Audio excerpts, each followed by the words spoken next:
ओम शांति, ओम शांति, ओम शांति। हम सब बाबा के बच्चे अपने आत्मिक स्वरूप में स्थित होकर बहुत ही ध्यान और एकाग्रता से अपने परम पिता परमात्मा के महावाक्यों को सुनेंगे और स्वयं में धारण कर इस मुरली का स्वरूप बनेंगे। ओम शांति। आज 29/8/2024 की बाबा की साकार वाणी है। बाबा कहते हैं, मीठे बच्चे, तुम यहाँ पढ़ने के लिए आए हो, तुम्हें आंखें बंद करने की दरकार नहीं। पढ़ाई आंख खोलकर पढ़ी जाती है। आज का प्रश्न है, भक्ति मार्ग में कौन सी आदत भक्तों में होती है जो अब तुम बच्चों में नहीं होनी चाहिए? उत्तर में बाबा कहते हैं, भक्ति में किसी भी देवता की मूर्ति के आगे जाकर कुछ न कुछ मांगते रहते हैं। उन्होंने मांगने की ही आदत पड़ जाती है। लक्ष्मी के आगे जाएंगे तो धन मांगेंगे, लेकिन मिलता कुछ नहीं। अब तुम बच्चों में यह आदत नहीं। तुम्हें तो बाप के वर्षे का अधिकारी हो। तुम सब बच्चे, तुम सच्चे विचित्र बाप को देखते रहो, इसमें ही तुम्हारी सच्ची कमाई है। बाबा कहते हैं, भक्ति मार्ग से कौन सी आदत होती है जो भक्तों में होती है, जो अब हम बच्चों में नहीं होनी चाहिए, क्योंकि हम बाबा के ज्ञानी बच्चे हैं। तो बाबा कहते हैं, भक्ति मार्ग में जो देवताओं के आगे जाकर कुछ न कुछ मांगते रहते थे, इससे हमें मांगने की आदत पड़ गई है। और अब हमें यह स्मृति रखनी है कि हम बाबा की सारी प्रॉपर्टी के हम अधिकारी बच्चे हैं। हमें अब किसी से कुछ भी मांगने की दरकार नहीं है, कुछ भी किसी से नहीं मांगना है। सिर्फ हमें अपने बाबा को याद करते रहना है। आंखें खुली रखकर पढ़ाई पढ़नी है और आंखें खुली रखकर बाबा को याद करते रहना है। बाबा कहते हैं, इसमें ही तुम्हारी सच्ची कमाई होगी। इसी आंखें खोलकर बाबा का आंखें खोलकर अर्थात बुद्धि को खोलकर हमें पढ़ाई पढ़नी है और आंखें खोलकर ही बाबा से योग लगाना है। बाबा ने परसों की भी मुरली में कहा था कि योग आंखें खोलकर लगानी है, नहीं तो चोर सारा दुकान का सामान चोरी करके ले जाएगा। तो योग भी हमें आंखें खोलकर करनी है, बस बाबा को देखते रहना है और इसी से हमारी सच्ची कमाई होगी। और वो कमाई कैसे होगी? बाबा की किरणों द्वारा हमारे जो भी विकर्म है वो सब विनाश होंगे और हम पवित्र बनते जाएंगे। हमारा पुरुषार्थ बहुत अच्छा होता जाएगा। इसलिए आंखें खोलकर पढ़ाई भी पढ़नी है और योग भी करना है। ओम शांति। रूहानी बाप बैठ रूहानी बच्चों को समझाते हैं, यह पाठशाला है, परंतु यहाँ कोई चित्र अर्थात देहधारी को नहीं देखना है। यहाँ किसी की मूर्ति और फोटो को नहीं देखना है। यहाँ देखते भी बुद्धि उस तरफ जानी चाहिए जिसको कोई चित्र नहीं है। यहाँ अगर हम किसी को देख भी रहे हैं, अर्थात यहाँ हम ब्रह्मा बाबा को देख भी रहे हैं, तो भी हमारी बुद्धि उनकी तरफ जानी चाहिए जिनका कि कोई चित्र नहीं है, जो कि निराकार है। स्कूल में बच्चों का अटेंशन हमेशा टीचर पर रहता है, क्योंकि वह पढ़ाते हैं, तो जरूर उनका सुनना है, फिर रिस्पॉन्ड करना है। टीचर प्रश्न पूछेगा तो इशारा करेंगे ना, मैं बताता हूँ। यहाँ यह है विचित्र स्कूल, क्योंकि विचित्र पढ़ाई है जिसका कोई चित्र नहीं है। तो पढ़ाई में आंखें खोल कर बैठना चाहिए ना। स्कूल में टीचर के सामने कभी आंखें बंद करके बैठते हैं क्या? भक्ति मार्ग में हीरे हुए हैं। आंखें बंद कर माला जपना, अर्थात भक्ति मार्ग की जो बातें हैं वो अभी भी हमारी बुद्धि में है। जो आंखें बंद करके पूजा पाठ करना, मंत्र जपना, माला जपना, बाबा कहते हैं साधु लोग भी आंखें बंद करके बैठते हैं। वह तो स्त्री को देखते भी नहीं है कि कहाँ मन चलाए मान न हो जाए। परंतु आजकल जमाना है तमो प्रधान। बाप तुम बच्चों को समझाते हैं, यहाँ तुम भल देखते हो शरीर को, परंतु बुद्धि उस विचित्र को याद करने में ही रहती है। बाबा कहते यहाँ भले तुम चित्र को देख रहे हो, शरीर को अर्थात ब्रह्मा बाबा को देख रहे हो, लेकिन याद उस विचित्र को ही करना है जिनका कोई चित्र नहीं। तुम जानते हो इस रथ में वह बाबा हमको पढ़ाते हैं, वह बोलते हैं, करती तो सब कुछ आत्मा ही है। शरीर तो कुछ नहीं करता, आत्मा सुनती है। रूहानी ज्ञान व जिस्मानी ज्ञान सुनाती आत्मा ही है। बाबा का यह रूहानी ज्ञान जो है यह आत्मा ही सुनती है, वही धारण करती है। आत्मा जिस्मानी टीचर बनती है। यही आत्मा जब शरीर में जाती है तो जिस्मानी टीचर बनती है।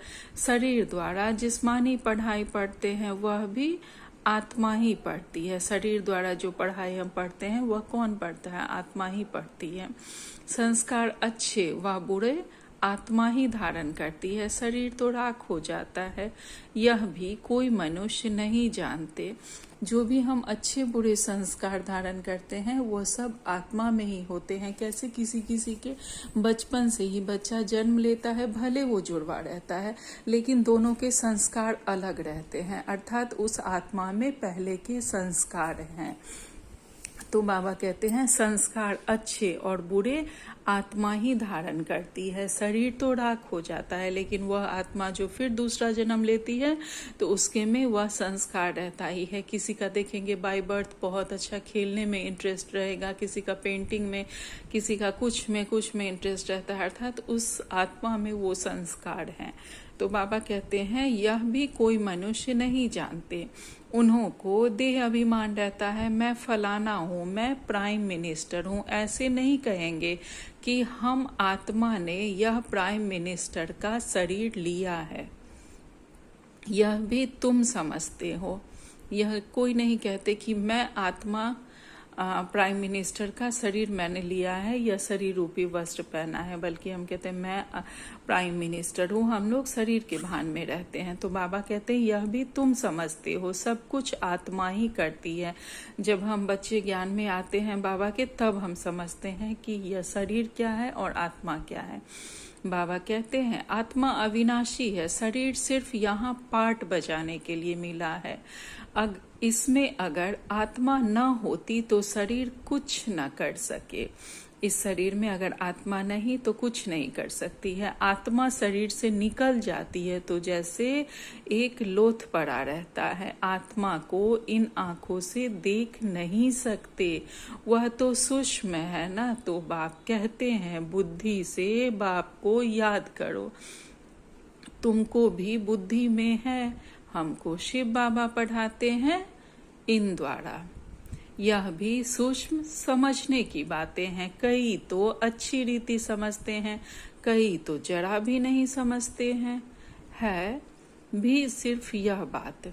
बाबा कहते हैं बाबा के कुछ बच्चे तो बहुत अच्छे से समझ लेते हैं, धारण कर लेते हैं, लेकिन कई हैं जो नहीं समझ पाते। वह भले पढ़ते रहते हैं, सुनते रहते हैं, लेकिन वह समझते नहीं है। बाबा कहते हैं बात बहुत छोटी सी है, इतनी ही बात है, लेकिन कोई अच्छी रीति समझते हैं, कोई नहीं समझ पाते। बाबा कहते हैं अल्फ माना भगवान। बाबा सिर्फ भगवान व ईश्वर कहने से वह बाप का संबंध नहीं रहता।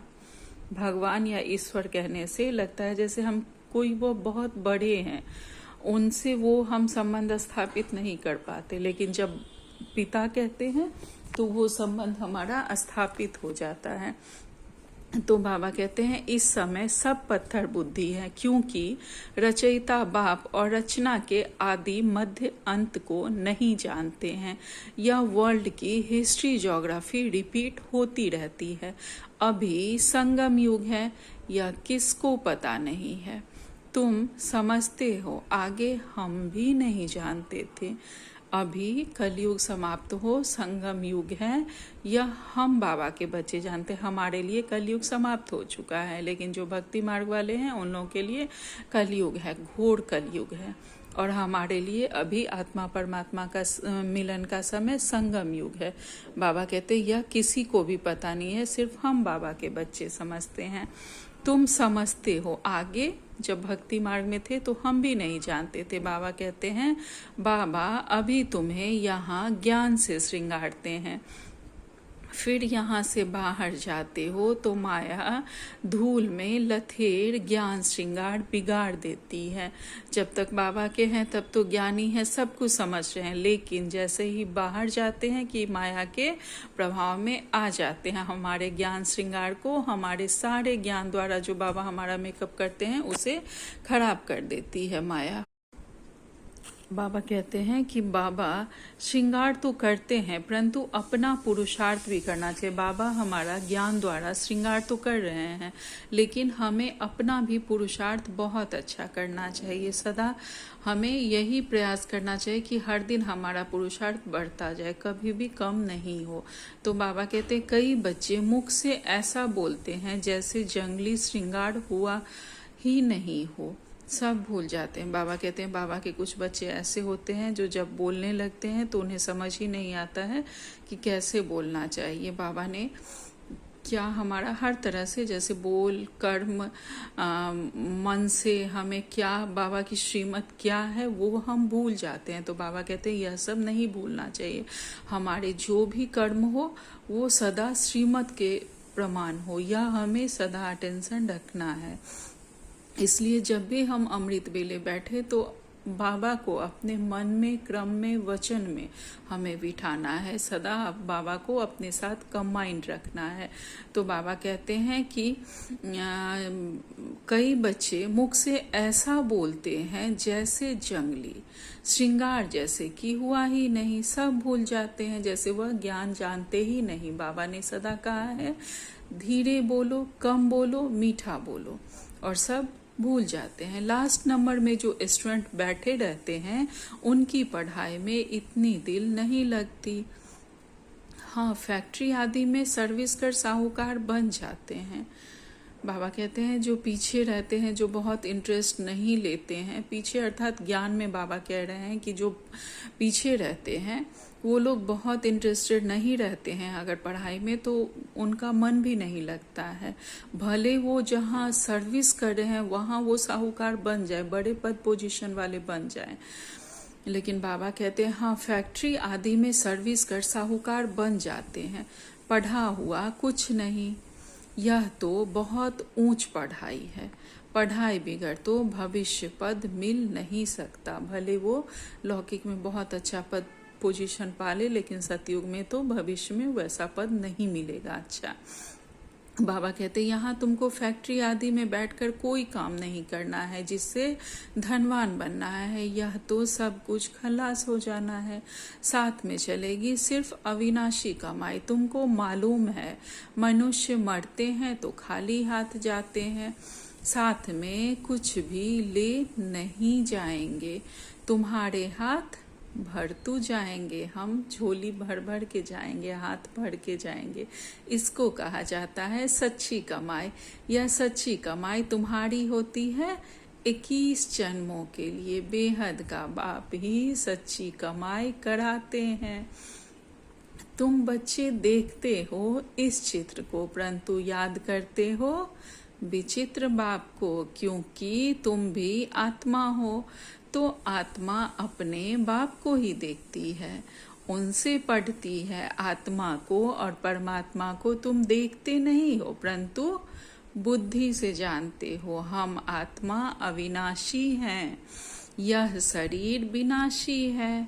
यह बाप भी भल सामने तुम बच्चों को देखते रहते हैं परंतु बुद्धि में है कि आत्माओं को समझाते हैं। बाबा ब्रह्मा बाबा के सामने यह मुरली चल रही है तो बाबा कहते हैं कि बाबा भल हम बच्चों को देख रहे हैं, लेकिन वो भी जानते हैं, बाबा भी जानते हैं और हम भी जानते हैं कि हम आत्माओं को बाबा समझा रहे हैं। तो बाबा कहते हैं अभी बाप तुम बच्चों को जो सिखलाते हैं वह सच ही सच है, इसमें झूठ की रत्ती नहीं। तुम सचखंड के मालिक बनते हो, यह है झूठ खंड। ओम शांति। बाबा कहते हैं अभी जो बाबा हमें सिखलाते हैं वह सच ही सच है, इसमें झूठ की रत्ती भी नहीं। बाबा कहते हैं तुम सचखंड के मालिक बनते हो। यह है झूठ खंड, झूठ खंड है कलयुग, सचखंड है सतयुग। रात दिन का फर्क है। सतयुग में दुख की बात होती नहीं, नाम ही है सुखधाम। उस सुखधाम का मालिक तो बेहद का बाप ही बनाएंगे। उनका कोई चित्र नहीं और सबके चित्र हैं। सिर्फ बाबा का चित्र नहीं है, बाकी सबके चित्र हैं। उनकी आत्मा का नाम फिरता है क्या? उनका नाम ही है शिव और सबको आत्मा ही आत्मा कहते। बाकी शरीर का नाम पड़ता है। शिवलिंग है निराकार, ज्ञान का सागर, शांति का सागर। यह शिव की महिमा है। उस परमात्मा का नाम शिव है। जो परमपिता परमात्मा हमारे हैं उनका नाम है शिव। तो बाबा कहते हैं शिव की महिमा है, वह बाप है तो बाप से जरूर वर्षा मिलना है। रचना को रचना से वर्षा नहीं मिलता। अर्थात हम जो समझते हैं कि किसी भगवान भगवती से हमें वर्षा मिलेगा, तो वो वर्षा हमें नहीं मिलता है। रचयिता रचना को वर्षा देते हैं। रचयिता कौन है? वो रचयिता हमारे परमपिता परमात्मा है।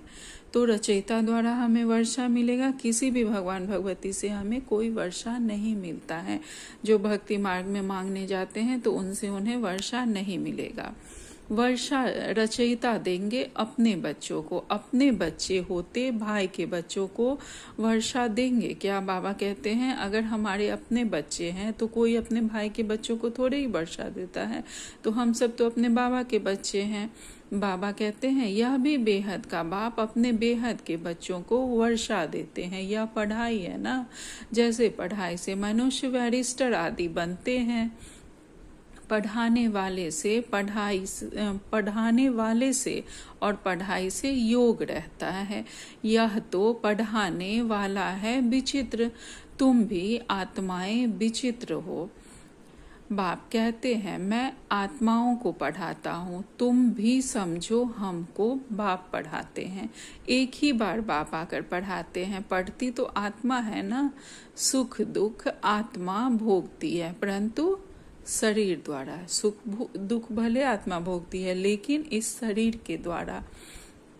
आत्मा निकल जाती है तो फिर भल शरीर को कितना भी मारो, जैसे मिट्टी को मारते हैं। तो बाप बार बार समझाते हैं अपने को आत्मा समझ, बाप को याद करो। यह तो बाबा जानते हैं, नंबरवार धारणा करते हैं। कोई तो बिल्कुल जैसे बुद्धू हैं, कुछ समझते नहीं। बाबा जो हमें बार बार समझाते हैं कि अपने को आत्मा समझो और परमात्मा को याद करो, तो हम जैसे समझते ही नहीं। हम अपने को इस नाम रूप में समझ लेते हैं। तो बाबा कहते हैं यह तो बाबा जानते हैं, नंबरवार धारणा करते हैं। पुरुषार्थ अनुसार सब बाबा के बच्चे नंबरवार धारणा करते हैं, लेकिन कुछ बिल्कुल जैसे बुद्धू हैं, कुछ भी नहीं समझते। ज्ञान तो बड़ा सहज है, अंधा लूला लंगड़ा भी समझ सकते हैं, क्योंकि यह तो आत्मा को समझाया जाता है ना। आत्मा लूली लंगड़ी नहीं होती, शरीर होता है। बाप कितना अच्छी रीति बैठ समझाते हैं, परंतु भक्ति मार्ग की आदत आंख बंद करके बैठने की पड़ी हुई है। तो यहाँ भी आंखें बंद करके बैठते हैं जैसे मतवाले। बाप कहते हैं आंखें बंद ना करो, सामने देखते हुए भी बुद्धि से बाप को याद करो। अर्थात हम हर दृश्य को देख रहे हैं, सभी को देख रहे हैं, लेकिन हमारी बुद्धि बाबा के पास है, निराकार के पास है। हम निराकार आत्मा है, निराकार पिता को याद कर रहे हैं। तो बाबा कहते हैं तभी विकर्म विनाश होंगे, जब हम सामने देखते हुए, सब कुछ देखते हुए भी बुद्धि हमारी बाबा के पास होगी, तभी हमारे विकर्म विनाश होंगे। आंखें बंद करके योग लगाने से विकर्म विनाश नहीं होंगे। हमारे अंदर जो भी किचरा बैठा हुआ है वह आंखें बंद करने से नहीं निकलेगा। तो बाबा कहते हैं कितना सहज है, फिर भी कहते हैं बाबा हम याद नहीं कर सकते। अरे लौकिक बाप जिससे हद का वर्षा मिलता है, उनको तो मरने तक भी याद करते हो। यह तो सब आत्माओं का बेहद का बाप है, उनको तुम याद नहीं कर सकते। बाबा कहते हैं कि अगर हमें अपने पिता को याद करना है तो थोड़ी ही हम आराम से बैठ के पलथी मार के उसके बाद हम आंखें बंद करके याद करते हैं। तो वैसे ही हमारे बेहद के बाबा हैं, उन्हें याद करने के लिए हमें ऐसे बैठने की क्या जरूरत है। बाबा कहते हैं तुम चलते फिरते क्यों नहीं याद कर सकते, जिस बाप को बुलाते भी हैं, ओ गॉड फादर गाइड मी। वास्तव में यह भी कहना रॉन्ग है। बाप सिर्फ एक का तो गाइड नहीं है, वह तो बेहद का गाइड है। एक को थोड़े ही लिबरेट करेंगे। बाप कहते ही हैं मैं सबकी आकर सदगति करता हूँ, मैं आया ही हूँ सबको शांति धाम भेज देने। यहाँ मांगने की दरकार नहीं है। बेहद का बाप है ना, वह तो हद में आकर मीमी करते रहते हैं। मैं हे परमात्मा मुझे सुख दो, दुख मिटाओ। बाबा कहते हैं वह तो हद में आकर मांगते रहते हैं, लेकिन परमात्मा को कहते हैं मुझे सुख दो, दुख मिटाओ। हम पापी नीच हैं, हम पर रहम करो जो भक्ति में मांगते रहते हैं। बाप कहते हैं मैं बेहद की पुरानी सृष्टि को नया बनाने आया हूँ। नई सृष्टि में देवता रहते हैं, मैं हर 5000 वर्ष बाद आता हूँ, जबकि तुम पूरे पतित बन जाते हो। यह है ही आसुरी संप्रदाय। सतगुरु तो एक ही है, सच बोलने वाला। वही बाप भी है, टीचर भी है, सतगुरु भी है। बाप कहते हैं यह माताएं ही स्वर्ग का द्वार खोलने वाली हैं, लिखा हुआ भी है गेटवे टू हेवन। परंतु यह भी मनुष्य थोड़े ही समझ सकते हैं। नर्क में पड़े हैं ना, तब तो बुलाते हैं। अब बाबा तुमको स्वर्ग में ले जाने का रास्ता बताते हैं। बाप कहते हैं मैं आता ही हूँ पतितों को पावन बनाने और वापिस ले जाने। अब अपने को आत्मा समझ बाप को याद करो तो तुम्हारे पाप कट जाएंगे। सबको एक ही बात सुनाओ कि बाप कहते हैं माया जीत जगत जीत बनो। मैं तुम सबको जगत का मालिक बनाने का रास्ता बताता हूँ। फिर लक्ष्मी की दीपमाला पर पूजा करते हैं, उनसे धन मांगते हैं। ऐसे नहीं कहते हेल्थ अच्छी करो, आयु बड़ी करो। तुम तो बाप से वर्षा लेते हो, आयु कितनी बड़ी हो जाती है। कभी हेल्थ, वेल्थ, हैप्पीनेस सब देते हैं। वह तो सिर्फ लक्ष्मी से सिर्फ ठिकरियां मांगते रहते हैं, वह भी मिलती थोड़े ही है। यह एक आदत पड़ गई है। देवताओं के आगे जाएंगे भीख मांगने। यहाँ तो तुमको बाप से कुछ भी मांगना नहीं है। तुमको तो बाप कहते हैं माँ में कम याद करने से मालिक बन जाएंगे और सृष्टि चक्र को जानने से चक्रवर्ती राजा बन जाएंगे। दैवी गुण भी धारण करने हैं, इसमें कुछ भी बोलने की दरकार नहीं है। जबकि बाप से स्वर्ग का वर्षा मिलता है। अभी तुम इनकी पूजा करेंगे क्या? तुम जानते हो हम तो खुद ही यह बनते हैं। अब तो हम जान गए कि हम ही यह देवी देवता बनते हैं। फिर इन 5 तत्वों की क्या पूजा करेंगे? हमको विश्व की बादशाही मिलती है तो यह क्या करेंगे? अभी तुम मंदिर आदि में नहीं जाएंगे। बाप कहते हैं यह सब भक्ति मार्ग की सामग्री है। ज्ञान में तो एक अक्षर है। माँ में कम याद करो, बस याद से तुम्हारे पाप कट जाएंगे और सतो प्रधान बन जाएंगे। तुम ही सर्वगुण संपन्न थे, फिर बनना पड़े, यह भी समझते नहीं। पत्थर बुद्धियों से बाप कितना माथा मारना पड़ता है बाप को, यह निश्चय होना चाहिए। यह बातें कोई भी साधु संत आदि बता ना सके सिवाय एक बाप के। यह कोई ईश्वर थोड़े ही हैं, यह तो बहुत जन्मों के अंत में है। मैं प्रवेश भी उनमें ही करता हूँ। ब्रह्मा बाबा के बारे में कह रहे हैं कि यह कोई ईश्वर थोड़े ही है, यह तो इनके बहुत जन्मों के अंत का जन्म है जब मैं उनमें प्रवेश करता हूँ। जिसने पूरे 84 जन्म लिए हैं। गावरे का छोड़ा था, फिर श्याम सुंदर बनते हैं। यह तो पूरा गावरे का छोड़ा था। जब कुछ साधारण बना तो बाबा ने इनमें प्रवेश किया, क्योंकि इतनी भट्ठी बननी थी। इन्हों को खिलाएगा कौन? तो जरूर साधारण भी चाहिए ना। यह सब समझने की बातें हैं। बाप खुद कहते हैं, मैं इनके बहुत जन्मों के अंत में प्रवेश करता हूँ। जो सबसे पतित बना है फिर पावन भी वही बनेंगे। 84 जन्म इसने लिए हैं। तत्त्वम एक तो नहीं, बहुत है ना। सूर्यवंशी चंद्रवंशी बनने वाले यहाँ आते हैं नंबरवार पुरुषार्थ अनुसार, बाकी ठहर नहीं सकेंगे। देरी से आने वाले ज्ञान भी थोड़ा सुनेंगे, फिर देरी से ही आएंगे। बाबा कहते हैं कि सूर्यवंशी चंद्रवंशी बनने वाले ही यहाँ आते हैं, वह भी नंबरवार पुरुषार्थ अनुसार। लेकिन जो यहाँ के नहीं होंगे वह ठहर नहीं सकेंगे। तो बाबा कहते हैं देरी से आने वाले ज्ञान भी थोड़ा सुनेंगे, फिर देरी से ही आएंगे। जो बाद में आएंगे वह ज्ञान भी बाबा का कम सुनेंगे, कम धारण करेंगे और फिर बाद में वो आएंगे, अर्थात सतयुग के बाद वो आएंगे। सूर्यवंशी चंद्रवंशी के बाद द्वापर से आएंगे या फिर चंद्रवंशी बन के आएंगे। तो बाबा कहते हैं अच्छा, मीठे मीठे से खिलते बच्चों प्रति माता पिता बाप दादा का याद प्यार, गुड मॉर्निंग और नमस्ते।